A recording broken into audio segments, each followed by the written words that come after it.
Hello students, आज हम लोग पढ़ेंगे chapter number 1 matrix first paper में, जो कि चैप्टर नंबर 1 है और चैप्टर नंबर 1 का नाम मैट्रिक्स है। तो मैट्रिक्स में सबसे पहले हम लोग पढ़ेंगे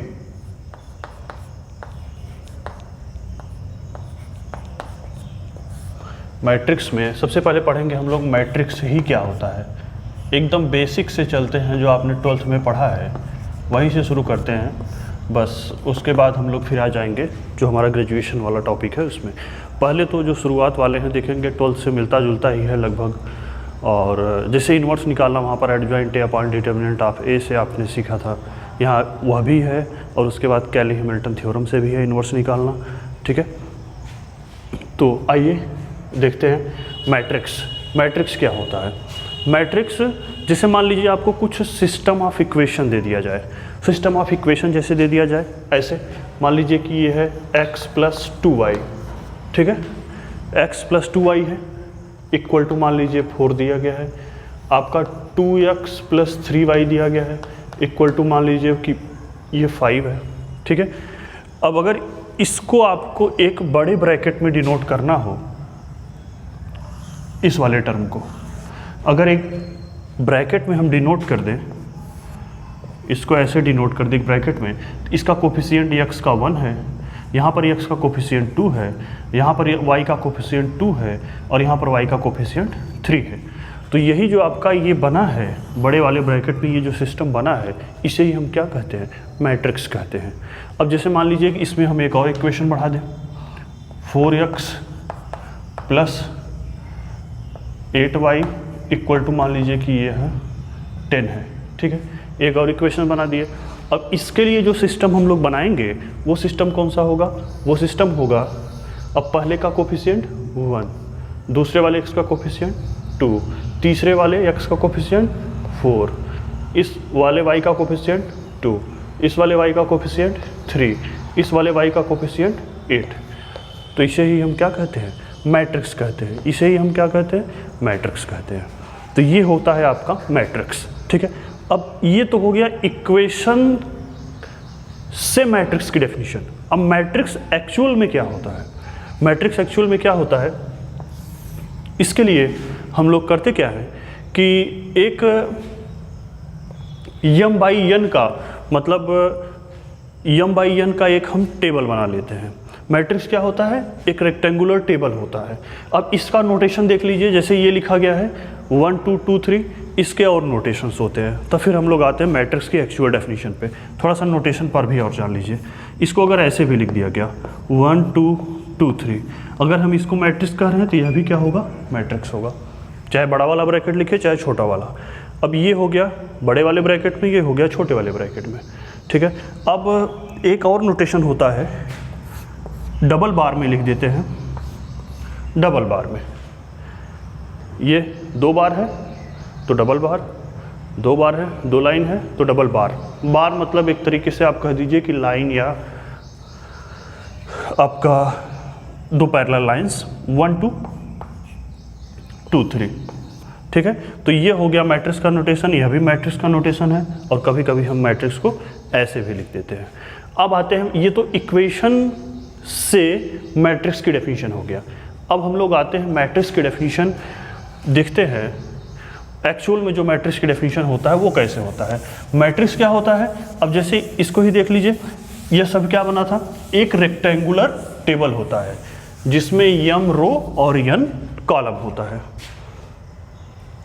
मैट्रिक्स क्या होता है, मैट्रिक्स इज अ rectangular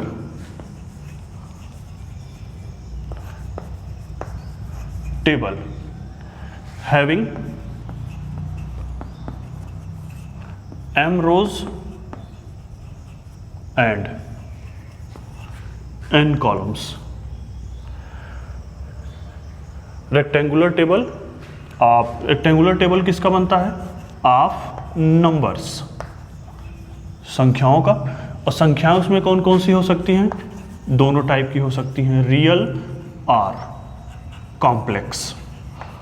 आप लोग अब तक पढ़े होंगे तो रियल के लिए ही ज़्यादातर पढ़े होंगे, हम लोग कॉम्प्लेक्स के लिए भी पढ़ेंगे मैट्रिक्स आपका बीएससी पार्ट 2 में।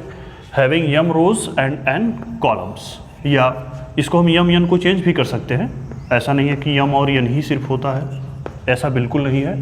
बस एक जनरल टर्म लेने के लिए हमने कह दिया कि m रो होता है और n कॉलम्स होते हैं, m पंक्तियां होती हैं और n स्तंभ होते हैं। अब मैट्रिक्स क्या होता है, एक रेक्टेंगुलर टेबल होता है। अब रेक्टेंगुलर टेबल बना लीजिए, ठीक है। A इज इक्वल टू, इसको डिनोट किससे करते हैं, कैपिटल A से, ठीक है, कैपिटल A से डिनोट करते हैं।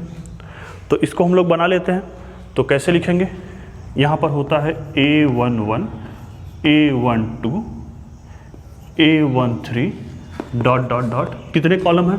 अब ये जो आपके ऐसे जो होते हैं ये क्या बताते हैं, रो बताते हैं, और ये जो आपके होते हैं ये क्या बताते हैं, कॉलम्स बताते हैं, ठीक है।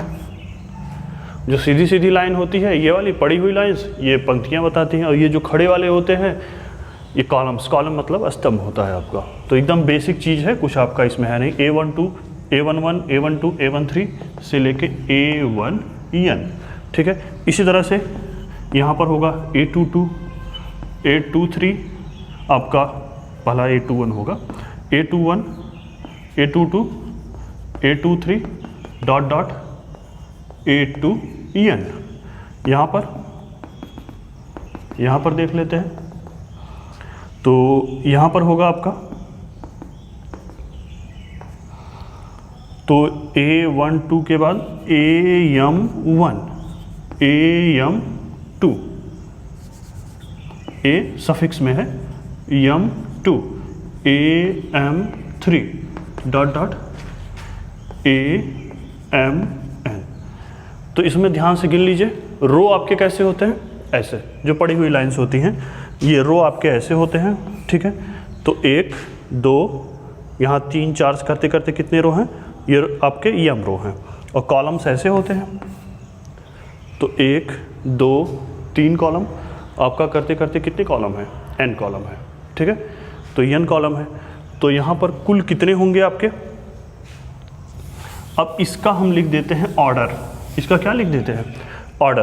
अब इसका जब हम ऑर्डर लिखेंगे तो इसका ऑर्डर जो होगा वो क्या होगा, ऑर्डर कैसे लिखते हैं मैट्रिक्स का, ये ध्यान दीजिएगा, क्योंकि आगे जब आपको मल्टीप्लिकेशन की ज़रूरत पड़ेगी तो ऑर्डर हमेशा क्या होता है, ऑर्डर हमेशा होता है रो को मल्टीप्लाई कर देते हैं कॉलम में, रो की संख्या को मल्टीप्लाई कर देते हैं किस में, कॉलम में। तो गिन लीजिए 1 2 3 से कितने रो हैं, m, तो m क्रॉस पढ़िए चाहे बाई पढ़िए, m/n, वो डिवाइडेड बाई वाला नहीं होता, m/n कॉलम 1 2 3 से लेके कितने कॉलम है, n कॉलम, तो m/n कॉलम। तो ये रो बाई कॉलम होता है, ये मैट्रिक्स होता है। ध्यान से देख लीजिए, एक रेक्टेंगुलर टेबल बना हुआ है, ठीक है। अब रेक्टेंगुलर टेबल जरूरी नहीं कि रेक्टेंगुलर ही हो, अब कहेंगे सर स्क्वायर मैट्रिक्स तो रेक्टेंगुलर नहीं होता, ठीक है। लेकिन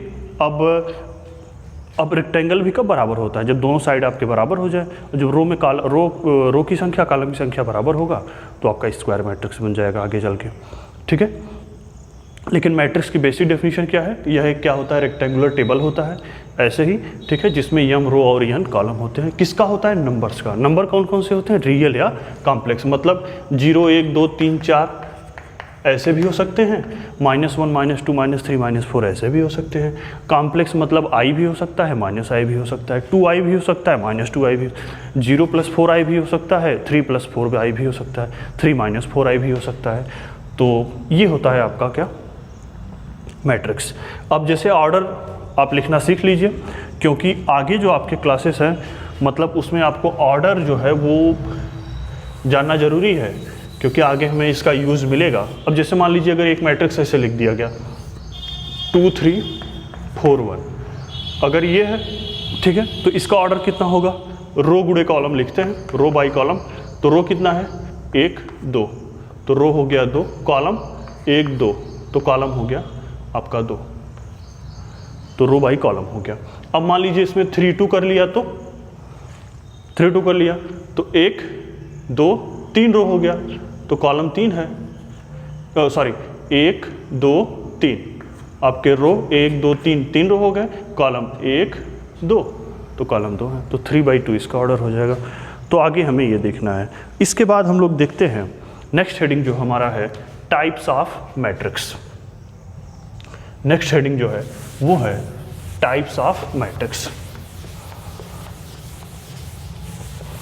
अब हम लोग जो आगे आप पढ़े हैं इसके पहले वाले क्लास में वो मिलेगा आपको पूरा पढ़ने के लिए, ठीक है। और यहाँ पर उस आपका इंटरमीडिएट वाली क्लास का जो सिलेबस है उस वह इंक्लूड तो है ही, और उसके आगे भी चीज़ें हैं। टाइप्स ऑफ मैट्रिक्स, ठीक है। तो मैट्रिक्स का टाइप लिखना है या मैट्रिक्स के प्रकार।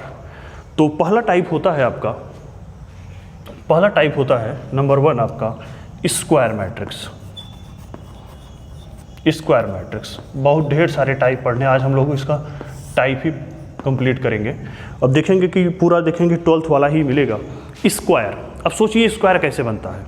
स्क्वायर बनाने के लिए क्या ज़रूरी है कि ये जो एक लंबाई है और वो चौड़ाई जो है वो आपस में अगर बराबर हो जाएगा तो स्क्वायर बन जाएगा। यही होता है स्क्वायर बनाने का तरीका। अब यह तो भुजाओं के केस में होता है ना, जो आपके आर्म्स होते हैं उनके केस में होता है। 1 2 3 4 चीज़ें हैं आमने सामने, ये दोनों बराबर हो गए और ये दोनों बराबर हैं तो रेक्टेंगल बन जाता है, लेकिन चारों आपस में बराबर हो गए तो स्क्वायर बन गया। ये होता है। अब मैट्रिक्स के पास कहाँ लंबाई और चौड़ाई होती है? मैट्रिक्स के पास क्या होता है? मैट्रिक्स के पास होते हैं रो और कॉलम। अब मैट्रिक्स के पास दो ही चीज़ होता है, रो और कॉलम। और रेक्टेंगल के पास क्या होता था? रेक्टेंगल के पास होता था क्या? लेंथ और ब्रेड्थ, लंबाई और चौड़ाई। और मैट्रिक्स के पास क्या होता है? रो और कॉलम। अगर रो की संख्या कॉलम की संख्या के बराबर हो जाए, रो की संख्या किसके बराबर हो जाए? कॉलम की संख्या के बराबर हो जाए, तो ऐसे मैट्रिक्स को हम कौन सी मैट्रिक्स कहते हैं? स्क्वायर मैट्रिक्स कहते हैं। जैसे देखिए यह मैट्रिक्स है, एग्जाम्पल देख लीजिए पहले। यह मैट्रिक्स कैसे मैट्रिक्स है? 1 2 3 4। देखिए रो कितने हैं? 1 2, और कॉलम कितने हैं? 1 2, ठीक है। और अगर कोई दूसरी मैट्रिक्स ऐसे लिख दिया जाए,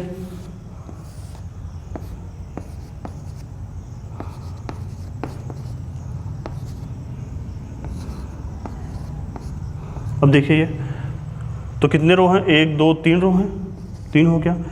1 2 3 कॉलम है तो 3/3 हो गया। मतलब जितने रो हैं उतने ही कॉलम है। तो ऐसी मैट्रिक्स को हम कौन सी मैट्रिक्स कहते हैं? स्क्वायर मैट्रिक्स कहते हैं। तो लिख लेते हैं the matrix in which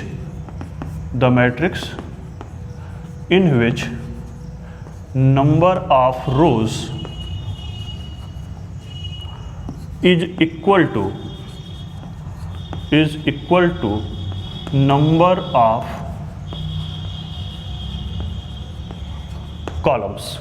The matrix in which number of rows is equal to, मतलब रो की संख्या 2 is equal to, वह बराबर हो, किसके बराबर हो?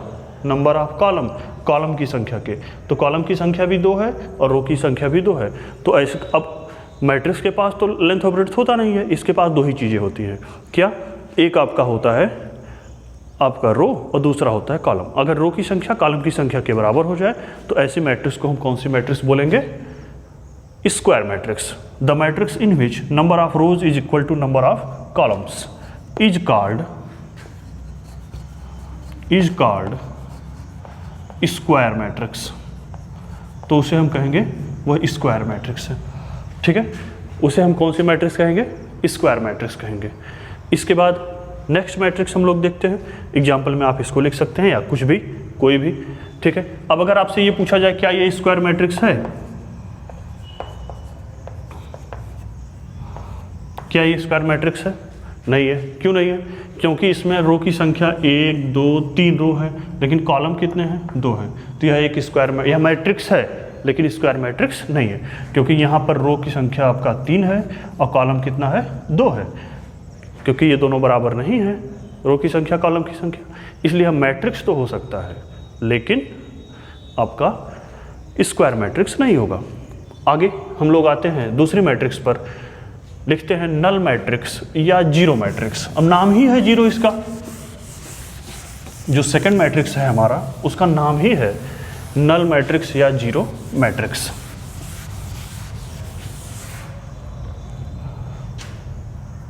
नल मैट्रिक्स, या नल का मतलब मैथ में जीरो होता है, ये पानी देने वाला नहीं है ये। नल मैट्रिक्स और जीरो मैट्रिक्स, नल मैट्रिक्स और जीरो मैट्रिक्स। अभी नाम ही है इसका कि नल या जीरो, मतलब ऐसा मैट्रिक्स जिसका हर एक एलिमेंट जीरो हो। यह एक स्पेशल मैट्रिक्स है, इसका नाम ही है जीरो मैट्रिक्स, मतलब इसका ईच एलिमेंट जीरो हो। उस मैट्रिक्स को हम कहेंगे कौन सी मैट्रिक्स? आपका नल मैट्रिक्स। अब जैसे ये लिख दिया गया, यह कौन सी मैट्रिक्स है? नल मैट्रिक्स है। अगर यह लिख दिया गया, यह कौन सी मैट्रिक्स है? नल मैट्रिक्स है। आगे लिख दिया गया, यह कौन सी मैट्रिक्स है? नल मैट्रिक्स है। ठीक है, क्यों? क्योंकि इस मैट्रिक्स का प्रत्येक एलिमेंट जीरो है। इस मैट्रिक्स का प्रत्येक एलिमेंट जीरो है। ठीक है, तो द मैट्रिक्स क्या कहते हैं? वह मैट्रिक्स जिसमें या जिसका प्रत्येक एलिमेंट जीरो हो, उस मैट्रिक्स को कहते हैं कौन से मैट्रिक्स? जीरो मैट्रिक्स या नल मैट्रिक्स। अब देखिए, जीरो तो वैसे बना देते हैं, ये जीरो हो गया, लेकिन जब इसका नोटेशन लिखते हैं तो इस जीरो को कैपिटल जीरो लिख देते हैं, थोड़ा सा लेटर को बोल्ड कर देते हैं। ठीक है, तो कैपिटल जीरो बना देते हैं, तो ये इसका नोटेशन हो जाता है। जीरो हम ऐसे बनाते हैं, ठीक है, तो जीरो को थोड़ा सा बोल्ड कर देते हैं, तो ये हो जाता है जीरो मैट्रिक्स का नोटेशन। ठीक है, तो क्या कहेंगे? वह मैट्रिक्स जिसका प्रत्येक एलिमेंट जीरो हो। द मैट्रिक्स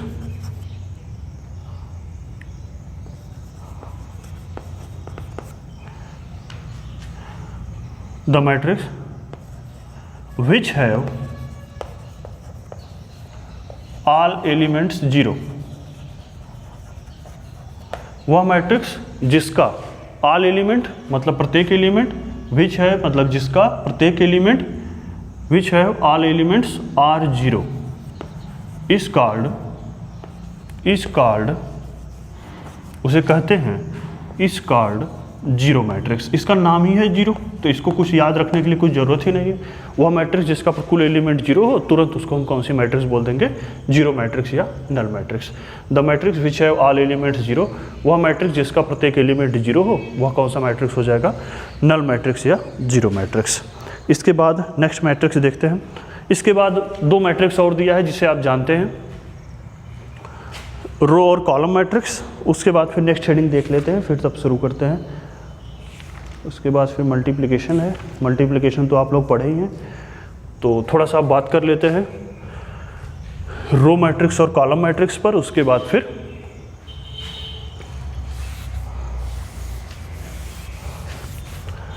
तब हम लोग फिर आगे चलते हैं मल्टीप्लिकेशन ऑफ मैट्रिक्स पर।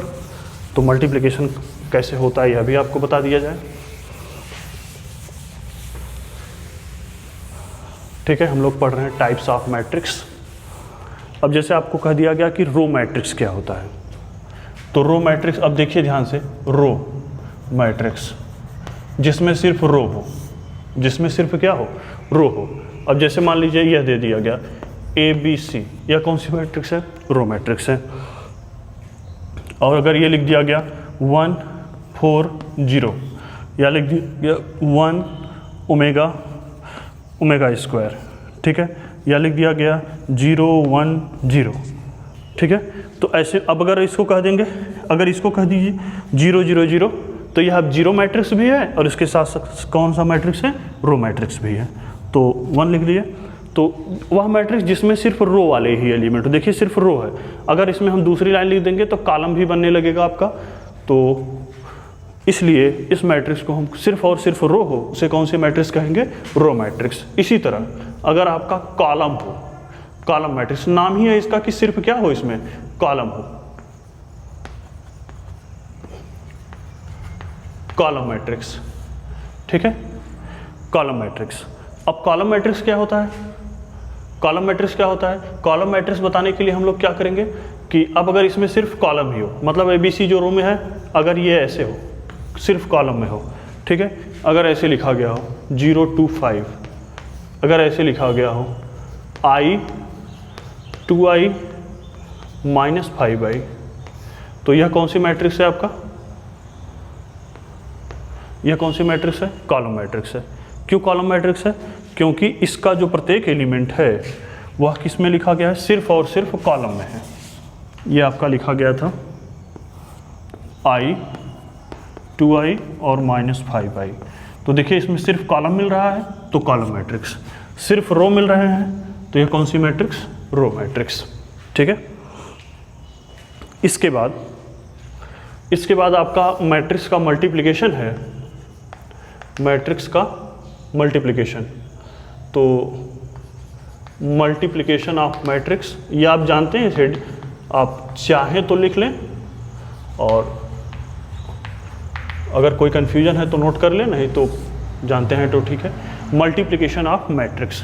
अब जैसे मान लीजिए अगर ए कोई मैट्रिक्स है, ठीक है, इसको अगर हम डिनोट कर दें AIJ से, ठीक है, ए सफिक्स में है IJ और इसका ऑर्डर है m/n, ठीक है, m/n, और एक दूसरी मैट्रिक्स B ले लिए, इसमें भी AIJ है और इसका जो एलिमेंट है इसमें मान लीजिए कि n/p एलिमेंट है, ठीक है। तो इसका ऑर्डर दिया गया है m क्रॉस n कह लीजिए, चाहे m/n कह लीजिए, उसे क्रॉस पढ़ते नहीं है, इसको m/n और n/p पढ़ते हैं, बाई ही पढ़ते हैं, बाई डिवाइडेड वाला नहीं है, ये मैंने पहले ही बताया। तो जब इसका मल्टीप्लिकेशन करेंगे तो a इंटू बी हो जाएगा। तो यहाँ जो a इंटू बी मिलेगा यहाँ पर, अब वो कैसे मिलेगा? ये लिखना बहुत आसान होता है। देखिए इसका लास्ट वाला और इसका पहला वाला, ये दोनों छोड़ दीजिए। पहली बात तो ये जान लीजिए दोनों मल्टीप्लिकेशन तभी पॉसिबल होता है जब ये दोनों आपस में क्या हो? बराबर हो, ठीक है। अब m/n है, अगर यहाँ n के अलावा कुछ और होता तो ये मल्टीप्लिकेशन पॉसिबल न होता। तो n और n, इस n को हटा दिए, ठीक है, तो ये n आपका हट जाता है, तो पहला वाला m बचता है और लास्ट वाला p बचता है, ठीक है। मतलब जरूरी क्या है कि दोनों, पहले का अंतिम वाला कौन है? n, और लास्ट वाले का कौन सा फर्स्ट वाला है? n, दोनों बराबर होने चाहिए। बराबर होगा तो उसको हटा देंगे तो बचेगा क्या? m/p। ये लिखना आपका बहुत आसान है। अब जैसे देखिए कोई एक मैट्रिक्स दे दिया, ये बहुत आसान होता है।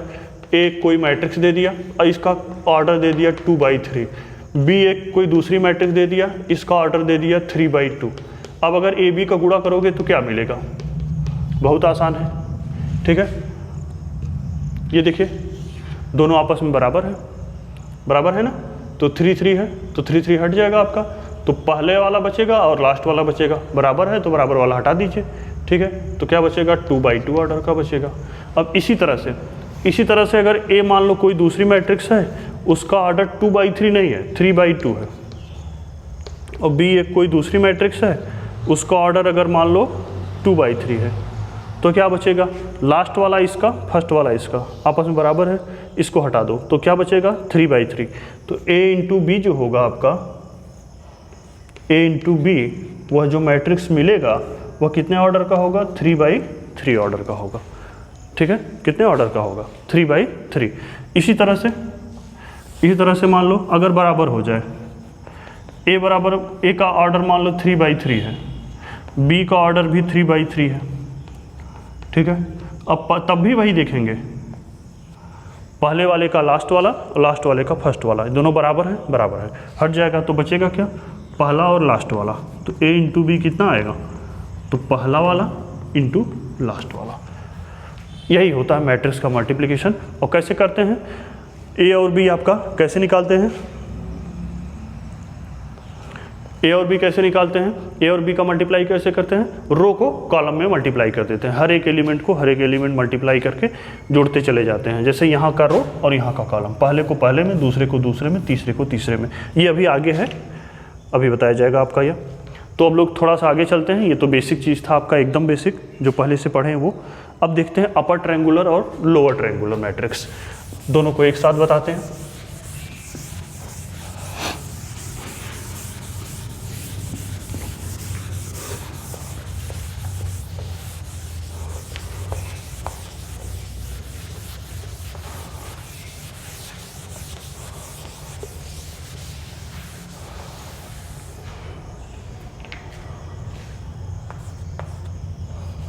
अपर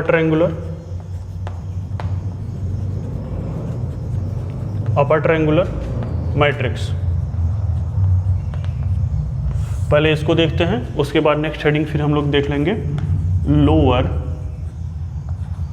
ट्रायंगुलर मैट्रिक्स। इसको भी आपने 12th की क्लास में पढ़ा है, जब मैट्रिक्स आप पढ़े थे तो इसको भी पढ़े हैं। और इसे कहते हैं ऊपर त्रिभुजीय आव्यूह, इसे कहते हैं निम्न त्रिभुजीय आव्यूह, ठीक है। और यहाँ पर इसको पढ़ना बहुत ही आसान है, अपर ट्रायंगुलर मैट्रिक्स, ठीक है। अब एक मैट्रिक्स, आप एक स्क्वायर मैट्रिक्स ले लीजिए, ठीक है, एक स्क्वायर मैट्रिक्स ले लीजिए। अब स्क्वायर मैट्रिक्स लेने का मतलब ये समझ लीजिए कि उसमें रो और कॉलम की संख्या हमेशा क्या होगी, बराबर होगी। ऐसे मैट्रिक्स जिसमें रो और कॉलम बराबर हो उसे कौन सी मैट्रिक्स कहते हैं, स्क्वायर मैट्रिक्स, ठीक है। आइए देखते हैं, रो और कॉलम बराबर एक कोई मैट्रिक्स ले लीजिए, स्क्वायर मैट्रिक्स। तो मान लीजिए हमने कोई एक जनरल मैट्रिक्स ले लिया, ठीक है। अब जनरल मैट्रिक्स लिखेंगे तो A11, A12, A13, A21, A22, A23, A31, A32, A33। इसमें कितने रो हैं, 1 2 3 रो हैं। और कितने कॉलम हैं, 1 2 3 कॉलम हैं, ठीक है। इसलिए रो की संख्या कॉलम की संख्या के बराबर, इसलिए एक स्क्वायर मैट्रिक्स है। हम एक स्क्वायर मैट्रिक्स को अपर ट्रायंगुलर कहने जा रहे हैं। अपर ट्रायंगुलर होने के लिए ज़रूरी है कि aij का मान 0 होता है। कहाँ पर 0 होता है, जब जब i हमेशा किससे बड़ा हो, j से। यही इतनी कंडीशन है। एक स्क्वायर मैट्रिक्स को कहेंगे कि वह अपर ट्रायंगुलर मैट्रिक्स है, यह a लिख लीजिए और सफिक्स में क्या है, ij, ठीक है। i कौन होता है, जो i जो पहला वाला एलिमेंट होता है वो i और दूसरा वाला j, aij, ठीक है। इसका मान 0, aij का मान 0 कब, जहाँ जहाँ i आपका j से बड़ा हो, ठीक है। अब देखिए i जहाँ जहाँ j से बड़ा है तो उस मैट्रिक्स को हम देखते हैं, ठीक है। अब i जहाँ j से बड़ा हो, i का मान 1, j का मान 1, तो ये A11 यह 0 नहीं होगा, ठीक है। i का मान कितना है, aij से कंपेयर करिए, i का मान 1, aij, i का मान 1 और j का मान कितना 2, तो यह 0 नहीं होगा। 0 कहाँ होगा, जहाँ पर i बड़ा है, सिर्फ बड़ा होना चाहिए j से, ठीक है। तो यहाँ भी 0 नहीं होगा। A12, ij, यहाँ भी नहीं 0 होगा। aij, i का मान कितना है 2, j का मान कितना है 1, तो 2 तो बड़ा है 1 से, इसलिए इसका मान कितना हो जाएगा, A21, i की वैल्यू 2 और j की वैल्यू 1, इसका मान हो जाएगा 0। aij यहाँ बराबर है, 0 नहीं होगा, यहाँ पर भी बराबर है और 0 नहीं होगा। A22, अब इसके बाद A23, i की वैल्यू 2, j की वैल्यू 3, यह भी 0 नहीं होगा।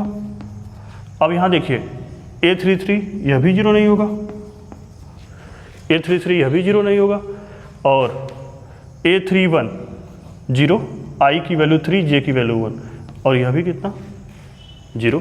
क्यों, क्योंकि यहाँ पर i बड़ा है j से, क्योंकि i3 j1 है, यहाँ पर i3 j कितना है 2 है। तो ध्यान से देखिए, जो एलिमेंट आपके मिल रहे हैं वह किस पोजीशन में मिल रहे हैं, वह देखिए ये एक ट्रायंगल बना रहे हैं। ये देखिए ध्यान से, एक ट्रायंगल बना रहे हैं और ट्रायंगल कहाँ बन रहा है, ऊपर की तरफ बन रहा है, इसलिए यह मैट्रिक्स कौन सी होती है, अपर ट्रायंगुलर मैट्रिक्स होती है। मतलब एक स्क्वायर मैट्रिक्स अगर आप ऐसे लिख दीजिए, ऐसे स्क्वायर मैट्रिक्स, यहाँ पर 5 4 3 0 5 1 0 0 4। अब देखिए यहाँ पर जो एलिमेंट्स बना रहे हैं, ट्रायंगल बना रही है, देखिए ऊपर की तरफ बन रहा है, तो ऐसी मैट्रिक्स को हम कौन सी मैट्रिक्स कहते हैं, अपर ट्रायंगुलर मैट्रिक्स। तो डेफिनेशन क्या हुआ, a square matrix is said to be upper triangular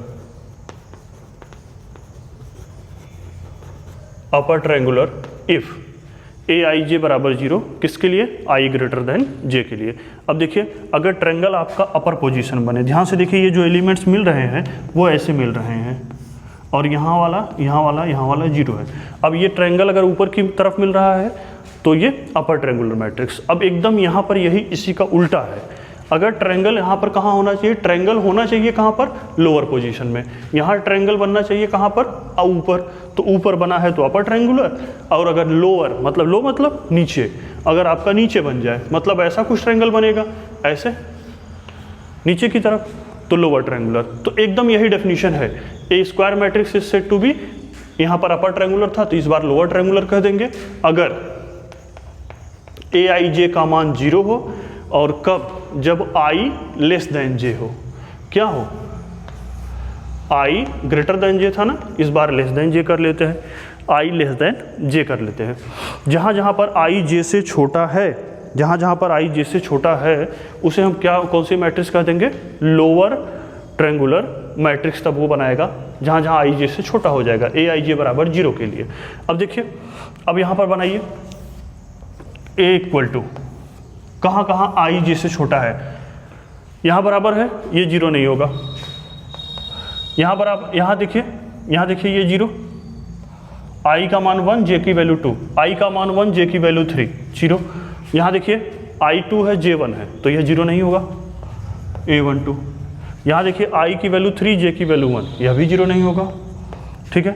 यहाँ दोनों बराबर हैं, 0 नहीं होगा, यहाँ भी दोनों बराबर हैं, 0 नहीं होगा। और यहाँ देखिए A32 I की वैल्यू 3, J की वैल्यू 2, तो I जब जहाँ छोटा होगा वहीं 0 होगा केवल, तो यहाँ A32, यहाँ भी 0 नहीं होगा। अब यहाँ देखिए A23, तो 2 3, I की वैल्यू 2, J की वैल्यू 3, तो 2 छोटा होता है 3 से, इसलिए इसका मान कितना हो जाएगा, 0। ध्यान से देखिए, यह नंबर्स जो हैं एक ट्रायंगल बना रहे हैं, ये देखिए ऐसे, और आपका ये देखिए नंबर्स जो हैं ये ट्रायंगल बना रहे हैं ऐसे, और इस मैट्रिक्स को हम कौन सी मैट्रिक्स कहेंगे, लोअर ट्रायंगुलर मैट्रिक्स कहेंगे। तो फिर से वही definition, a matrix is said, square matrix is said to be lower triangular. सबसे पहले जरूरी है स्क्वायर हो, स्क्वायर, इसीलिए हमने इसमें 3 रो 3 कॉलम लिया था, ठीक है। तो एग्जाम्पल इसका भी वैसे ही लिख सकते हैं, a matrix is said to be lower triangular if, तो लिख लेते हैं a square matrix, a square matrix is said to be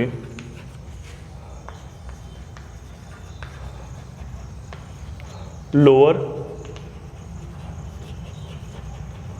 triangular if aij equal to 0, aij equal to 0, I less than j।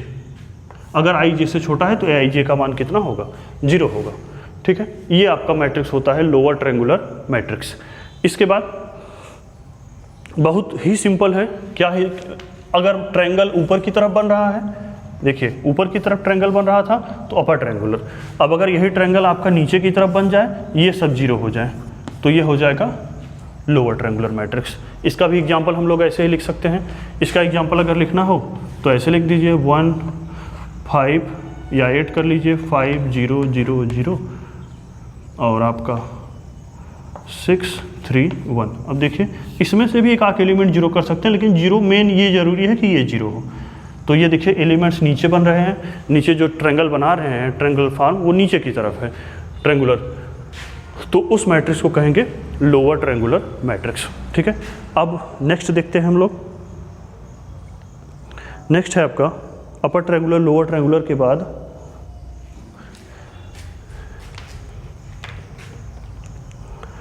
तो इसके बाद हम लोग देख लेते हैं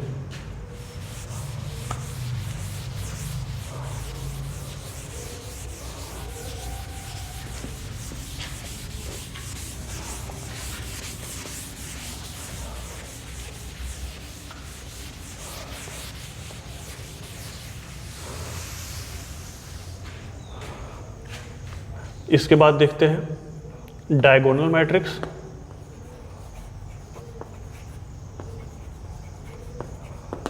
डायगोनल मैट्रिक्स, अब डायगोनल मैट्रिक्स से ही रिलेटेड है आगे स्केलर मैट्रिक्स,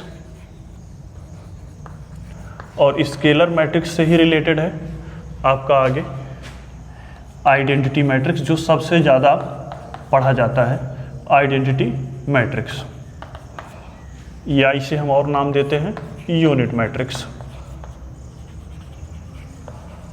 यूनिट मैट्रिक्स, ठीक है। सबसे पहले देखते हैं डायगोनल मैट्रिक्स।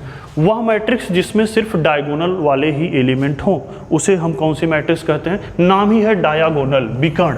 अब मैट्रिक्स है। अब जैसे यह मैट्रिक्स लिख दिया गया, A B C और बाकी एलिमेंट कितने हो? 0 हो, तो इस मैट्रिक्स को हम क्या नाम देंगे? Diagonal matrix. वह स्क्वायर मैट्रिक्स जिसमें सिर्फ डायगोनल वाले ही एलिमेंट हो, बाकी सभी एलिमेंट क्या हो? देखिए बाकी सभी एलिमेंट 0 हैं। और देखिए मैट्रिक्स में 2 डायगोनल होते हैं। यह जो डायगोनल होता है इसे कहते हैं प्रिंसिपल डायगोनल। PAL होता है मुख्य वाला, प्रिंसिपल डायगोनल, ठीक है। और यह वाला जो डायगोनल होता है प्रिंसिपल डायगोनल या प्राइमरी डायगोनल भी कहते हैं। और इस डायगोनल को हम लोग कहते हैं सेकेंडरी डायगोनल। इसका कोई यूज नहीं होता, सिर्फ हम लोग प्रिंसिपल डायगोनल को ही देखते हैं, ठीक है। इस डायगोनल को कौन सा डायगोनल कहते हैं? Principal diagonal. तो देखिए वह मैट्रिक्स कैसी मैट्रिक्स? स्क्वायर मैट्रिक्स जिसमें सिर्फ डायगोनल वाले ही एलिमेंट हो उसे कहते हैं कौन सी matrix? Diagonal matrix. The matrix which have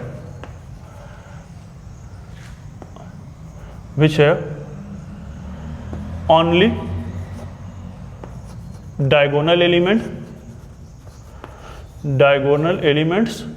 and other element are 0. Other elements are 0. बाकी एलिमेंट क्या हो?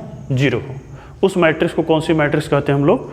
डायगोनल मैट्रिक्स कहते हैं। द मैट्रिक्स कैसी मैट्रिक्स होनी चाहिए? Square matrix. एक वर्ड छूट गया है, जरूरी इसके लिए क्या होता है कि भाई स्क्वायर ही हो, ठीक है। अब जैसे ये लिख दिया गया 1 2 3 0 0 0 0 0 0, यह कौन सी मैट्रिक्स है? पहली तो स्क्वायर है और सिर्फ डायगोनल के एलिमेंट मिल रहे हैं, इसलिए यह कौन सी मैट्रिक्स हो जाएगा? डायगोनल मैट्रिक्स हो जाएगा, ठीक है। अब जैसे लिख दिया गया -5 8 -10 0 0 0 0 0 0, तो यह कौन सी मैट्रिक्स हो गया? Diagonal matrix. क्यों? क्योंकि डायगोनल के एलिमेंट मिल रहे हैं एंड अदर एलिमेंट्स आर 0, तो वह डायगोनल मैट्रिक्स। अब स्केलर मैट्रिक्स, तो स्केलर मैट्रिक्स क्या होता है? अगर एक मैट्रिक्स ऐसे लिखा गया हो, जैसे अभी लिख दिया गया A हो 0 0 0 0 0 0, वह डायगोनल मैट्रिक्स है। तो इसका मतलब क्या हुआ कि उसमें सिर्फ डायगोनल, नाम ही है डायगोनल, तो डायगोनल के एलिमेंट मिलेंगे और सभी एलिमेंट 0 होंगे। तो डायगोनल के एलिमेंट मिलेंगे, सभी एलिमेंट 0 होंगे। स्केलर मैट्रिक्स कहने जा रहे हैं। वह स्केलर मैट्रिक्स डायगोनल कैसे डिफाइन करते थे? स्क्वायर मैट्रिक्स से। और स्केलर किससे डिफाइन करते हैं? अपने पहले वाले से, डायगोनल से। तो स्केलर मैट्रिक्स क्या होगा? वह आपका स्क्वायर तो होगा ही क्योंकि डायगोनल है। वह डायगोनल मैट्रिक्स जिसका प्रत्येक एलिमेंट क्या आपस में बराबर हो। अब जैसे देखो, वह डायगोनल मैट्रिक्स जिसके डायगोनल का एलिमेंट आपस में क्या हो? बराबर हो, उसे कौन सी मैट्रिक्स कहेंगे? हम लोग स्केलर मैट्रिक्स कहेंगे। तो जैसे मान लीजिए लिख दिया गया 2 2 2 0 0 0 0 0 0। अब ध्यान से देखिए, तो इसके डायगोनल के एलिमेंट क्या है? सेम है। तो इस मैट्रिक्स को कौन सी मैट्रिक्स कहेंगे? आपका, अब जैसे यहाँ पर 10 भी हो सकता है, तो 10 0 0 0 10 0 0 0 10। देखिए the matrix which diagonal element are same, the diagonal matrix, इसको डायगोनल मैट्रिक्स लिख लेंगे। The diagonal matrix which have diagonal element are same is called scalar matrix, scalar matrix. उसे कौन सी मैट्रिक्स हम लोग कहते हैं? स्केलर मैट्रिक्स कहते हैं। मतलब डायगोनल मैट्रिक्स होने के लिए जरूरी क्या है कि डायगोनल में एलिमेंट हो, लेकिन जरूरी नहीं कि वो आपस में बराबर हो, बाकी एलिमेंट 0 हो। स्केलर होने के लिए क्या जरूरी है कि वह स्केलर आपस में बराबर हो। जैसे देखिए A 10 10 10 2 2 2। अब जरूर यह भी हो सकता है कि यह भी मैट्रिक्स स्केलर मैट्रिक्स आपका, अगर यह भी तो स्केलर है कि नहीं है। ध्यान से देखिए इसके भी डायगोनल एलिमेंट बराबर हो, बराबर है कि नहीं बराबर है? तो ये देखिए वह मैट्रिक्स जिसका डायगोनल एलिमेंट कितना हो जाए, देखिए इसका नाम है यूनिट, यूनिट का मतलब इकाई, एक। वह मैट्रिक्स जिसका डायगोनल एलिमेंट एक हो, इकाई हो, उस मैट्रिक्स को कहते हैं कौन सी मैट्रिक्स? आइडेंटिटी मैट्रिक्स कहते हैं। तो द मैट्रिक्स या द स्केलर मैट्रिक्स, स्केलर कह दिए तो आपका यह हो जाएगा और यह हो जाएगा तो डायगोनल हो जाएगा, डायगोनल होगा तो क्या हो जाएगा? स्क्वायर हो जाएगा। The scalar matrix which diagonal elements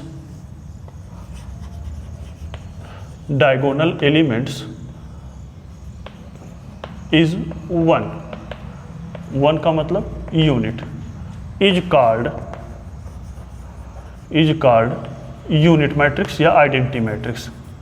is called, हम लोग आइडेंटिटी बोलने वाले हैं तो आइडेंटिटी मैट्रिक्स लिख लेते हैं, इज कॉल्ड आइडेंटिटी मैट्रिक्स। ठीक है, अब इसमें देखिए 3 रो 3 कॉलम है तो इसे I3 कहते हैं। I2 अगर कहना होगा तो क्या कहेंगे? 1 0 0 1, इसका भी डायगोनल एलिमेंट 1 है। I4 भी कह सकते हैं 1 0 0 0 0 1 0 0 0 0 1 0 0 0 0 1, 4/4 का हो गया तो इसलिए इसे I4 कहेंगे। 2/2 का है इसलिए R2 कहेंगे। 3/3 का है तो इसलिए इसे क्या कहेंगे? I का मतलब आइडेंटिटी मैट्रिक्स। ठीक है, तो आज सबसे पहले हम लोग क्या पढ़े? मैट्रिक्स। मैट्रिक्स क्या होता है? एक रेक्टेंगुलर टेबल होता है जिसमें रो और कॉलम में संख्याएं लिखी होती हैं। ठीक है, और मैट्रिक्स के आर्डर को लिखते हैं रो बाई कॉलम से। उसके बाद हम लोग पढ़े टाइप्स ऑफ मैट्रिक्स में सबसे पहले पढ़े स्क्वायर मैट्रिक्स, जिसका रो और कॉलम आपस में बराबर हो वह स्क्वायर मैट्रिक्स। दूसरा जीरो मैट्रिक्स या नल मैट्रिक्स, जिसका प्रत्येक एलिमेंट जीरो हो। फिर रो और कॉलम मैट्रिक्स, जिसमें सिर्फ रो हो वह आपका क्या होता है? रो मैट्रिक्स, और जिसमें कॉलम हो तो वह क्या होता है? Column matrix. उसके बाद फिर टाइप्स ऑफ मैट्रिक्स में आगे हम लोग पढ़े क्या? डायगोनल मैट्रिक्स, वह मैट्रिक्स जिसमें सिर्फ डायगोनल के ही एलिमेंट हो और बाकी सभी एलिमेंट जीरो हो। डायगोनल के ऊपर जीरो, डायगोनल के नीचे जीरो, तो उस मैट्रिक्स को हम लोग कौन सी मैट्रिक्स कहेंगे? Diagonal matrix. ठीक है, यहाँ जरूरी नहीं है कि एलिमेंट आपस में बराबर हो। अब स्केलर मैट्रिक्स होने के लिए जरूरी क्या है? कि वह डायगोनल मैट्रिक्स, वह कौन सी मैट्रिक्स? Diagonal matrix. तीनों एक दूसरे से रिलेटेड हैं, पहले स्क्वायर के बाद डायगोनल, डायगोनल के बाद स्केलर, स्केलर के बाद ये तो, और इसके बाद स्केलर मैट्रिक्स क्या? वह डायगोनल मैट्रिक्स जिसका प्रत्येक एलिमेंट जिसके डायगोनल का प्रत्येक एलिमेंट आर सेम, वो आपस में क्या हो? बराबर हो। देखिए 2 2 2 ही है, उसके ऊपर नीचे जीरो है, क्योंकि डायगोनल है तो डायगोनल के ऊपर मतलब प्रिंसिपल, इस डायगोनल को कौन सा डायगोनल कहते हैं? प्रिंसिपल डायगोनल के ऊपर और नीचे एलिमेंट कितना हो? जीरो हो, तो उसे कहते हैं डायगोनल मैट्रिक्स। तो अब अगर ये आपस में बराबर हो गया तो उस मैट्रिक्स को स्केलर मैट्रिक्स। अब बराबर होते होते यह 1 भी हो सकता है, सिर्फ 1, और बाकी एलिमेंट्स आर जीरो। बाकी एलिमेंट्स कहाँ हो जाएगा? ऊपर और नीचे के एलिमेंट कितने हो जाएंगे? जीरो। किसके? प्रिंसिपल डायगोनल के। अगर ऐसे मैट्रिक्स जिसके डायगोनल का एलिमेंट 1 और उसके ऊपर और नीचे वाले एलिमेंट जीरो हो, तो उस मैट्रिक्स का एक स्पेशल नाम होता है क्या? आपका आइडेंटिटी मैट्रिक्स। हमने 2 मैट्रिक्स और पढ़ा था, अपर ट्रायंगुलर और लोअर ट्रायंगुलर। अगर ट्रायंगल आपका ऊपर की तरफ बन रहा है, ठीक है, ऐसे बन रहा है तो यह अपर ट्रायंगुलर है, और अगर ये ऐसे बन रहा है तो यह कौन सी मैट्रिक्स बनाएगा? Lower triangular. अपर ट्रायंगुलर के लिए आई बड़ा होता है जे से, और लोअर ट्रायंगुलर के लिए आई छोटा होता है जे से। ठीक है, इतना आप पढ़ेंगे, रिवाइज करेंगे। कल हम लोग इसके आगे पढ़ेंगे आपका idempotent matrix, nilpotent matrix, periodic matrix. ठीक है, उसके बाद ऑर्थोगोनल मैट्रिक्स। Thank you.